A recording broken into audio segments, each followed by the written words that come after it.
શું બને મમ્મી? આજે મંગળવાર ને બેટા, એટલે કંસારનું નિવેદ મેળવ્યું. બરાબર. માતાજી એટલે એક ગ્લાસ બનાવી લીધું. કંસાર બની છે મસ્ત ગળી ગળી. બધા ગુજરાતીઓનો ફેવરેટ. બધા હારા કામમાં પહેલા કંસાર જ બને. હા, જેમ કે આપણે કુંભળો મેલ્યો હોય, લગન હોય, લગનમાં પહેલા જ દાડા કંસારની પ્રસાદી તો હોય જ. કંસાર તો હોય, ગમે તે શ્રીમંત હોય. હા, ગળ્યામાં કંસાર જ બનાવી દો એમ. એટલે એક ગ્લાસ પાણી હો, 3 ટોકલી તેલ લીધું હો અને ગોળ અંદર નાખી દો, સમારેલો ઝીણો ઝીણો. બરાબર. હવે ઉકળવા દેવાનું. ગોળ ઓગાળી દેવાનો કે એટલે અમે પાણી ઉકાળવું જ પડે બેટા. તેલ ને બધું એક રસ થાય ને એવું ઉકાળવું જ પડે. એટલે ધીમા ગેસે ઉકળવા દેવાનું. ઉકળવા દો. ઘડીવાર ફૂલ રાખવાનું, પછી ધીમું કરી દેવાનું. ગોળ થઈ ગયો કે? હા, જો ગોળ, તેલ અને પાણી બધું મિક્સ થઈ જાય ને એક રસ, ત્યાં લગી ઉકાળવું પડે એટલે. બરાબર. આપણે ઉકળી છે. હા. હવે હે ને થોડુંક કંસારનું આવે ને એ થોડું મોટું આવે. ખીરું એવું ઘઉંનું જ લોટ જ. એ લોટ જ છે પણ ગેસ ધીમો કરી અને ધીમે ધીમે નાખવાનું ને વેલણથી હલાવવાનું. આના બધા આપણે કંસાર કહીએ, અમુક જગ્યાએ હે ને અને કંસારની લાપસી એટલે હા વેલણ લાપસી કોઈ. વેલણ લાપસી? હા, બધી જગ્યાએ અલગ અલગ કહેવાતું હોય એટલે બેટા. આપણે તો કહાર કહીએ. આપણે તો કંસાર કહીએ. એટલે કહારે કહીએ, આમ લખાય કંસાર પણ આપણે બધું કહાર કહીએ.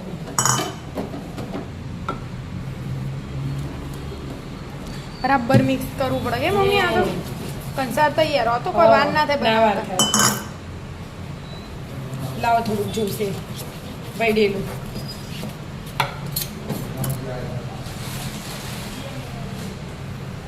થોડું ઢીરું ઢીરું લાગે તો પાછળથી એડ કરવાનું. રોટલી વાળું નોર્મલ જ હોય પણ થોડું મોટું હોય. રોટલી ભાખરી કરતો મોટું, હા, અને શીરા કરતો નાનું. હા. કંસાર તો તૈયાર.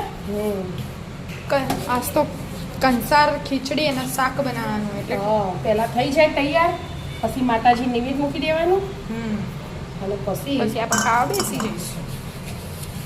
બરાબર મિક્સ કરીને કોટનનું કપડું ઢોકી દેવાનું. હા, રોટલી ખાવ ના જુઓ અને ચડાવવાનું હજી તો પાછું ઉપર તો કપડું મૂકીને પછી ચડવવાનું હોય. મિક્સ થઈ ગયું? થઈ ગયું મિક્સ. મસ્ત મિક્સ થઈ ગયું. ત્યાં કોટનનું કપડું તૈયાર જ છે. થોડું ભીનું કર્યું? હા, ભીનું કરવાનું એટલે છોટવાનું. બરાબર. પછી દાબીને દબાઈ દેવાનું બધું એક સરખું. અને પછી મૂકી દેવાનું પાછું ચડવા ધીમા ગેસે.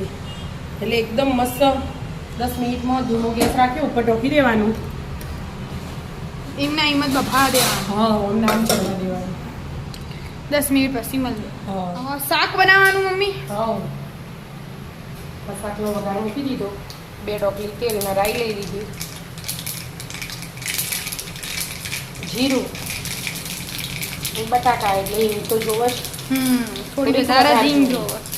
લીમડો અને લીલા મરચાંનો વઘાર કરી દેવાનો. અને બટાકા સમારીને ધોઈને તૈયાર કર્યા. તરત બંગા દેવું પડે? હા, પેલું બહાર આવી જાય ને બધું બંધ હોય તો જો ના આવે. આવી કોઈ આમ તો પેલો ધોરો નીકળી જાય ને. હા. હવે ટામેટા ગળી રહી થોડી વાર. હા, એટલા મસાલા કરી દેવાના એટલે મસ્ત મસાલા પીને કલર મસ્ત આવે શાકનો. મીઠું, હળદર,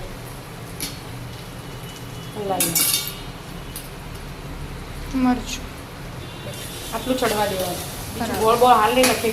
ગોળ અને ટોમેટા હાલ નાખીએ ને તો બટાકું જલ્દી ચડે ને. પેલા બટાકાને ચડવાઈ દે. ચડવા દેવાનું. ચડવા દો તા. હાલ ધીમા ગેસે ચડો, પછી પાણી એડ કરી. નહીં ચડી બેટા, હજી ચડો છે. ટામેટા એડ કરી દીધા હે? ટામેટા હાલ નાખ્યા, એને ધીમે ધીમે ચડવા દેવાનું. એટલા ઠંડો થઈ ગયો અને જે આ વેલણ જ લીધું હતું ને આપણે, એ જ વેલણથી મસ્ત છૂટો છૂટો કરી દેવાનો. એકદમ ચડી ગયું હોય ને એના એટલે છૂટો થઈ જાય ફટ લઈને. બરાબર. લેડો કંસાર તો તૈયાર થઈ ગયો. ખીચડી એ તૈયાર જ છે. ખીચડી તૈયાર અને શાક બનાવ. કોલસા મૂક્યા ગરમ થવા નિવેદ મેળવા બરાબર. બરાબર હાથ હરી ભાગ હોય ને એનું હજી હા પછી એકદમ મસ્ત કોરો કોરો થઈ જાય. મસ્ત કરી દો તારે. થઈ ગયો મસ્ત કે હા જો જાણો છૂટો જાણો. થઈ ગયો ને હા જો હાથી ચોટાઈને આને એકદમ મસ્ત ચડ્યો હોય હવે ઘી વેળો પછી જેનો ગોળનો ભાવ ગોળનો જેનો ખોડનો ભાવ ખોડ ખોડ નાખીને મસ્ત ચોળીને ખાઈ લેવાનું મસ્ત લાગે કંસાર. હવે ખોટ નથી. આપણે તો ખોડ આજે ખાઈએ. આ પપ્પા ગોળ હાથી ખોડ એ આપણા ઘરમાં ખાલી પપ્પા પણ ગોળ. મેં ગોળ નાખ્યો એટલે માપની જ ખોડ લેવાની જરૂર હોય. મસ્ત ચોળી દેવાનું મસ્ત ભેગો ભેગો થઈ જશે આમ લાડુ બને ને એવું થઈ એવું જાય. થઈ જાય. ઘી હોય ને આપણે મસ્ત થઈ જવા નિવેદ મિલ લે આવો. કોલસો કરતા એ તૈયાર જ છે.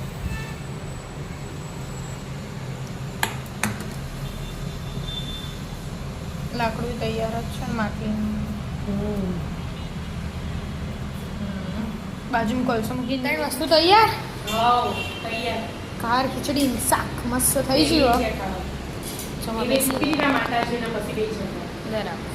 આવી જાવ મિત્રો બહાર ખીચડી શાક ખાવા. રાધે રાધે. રાધે રાધે.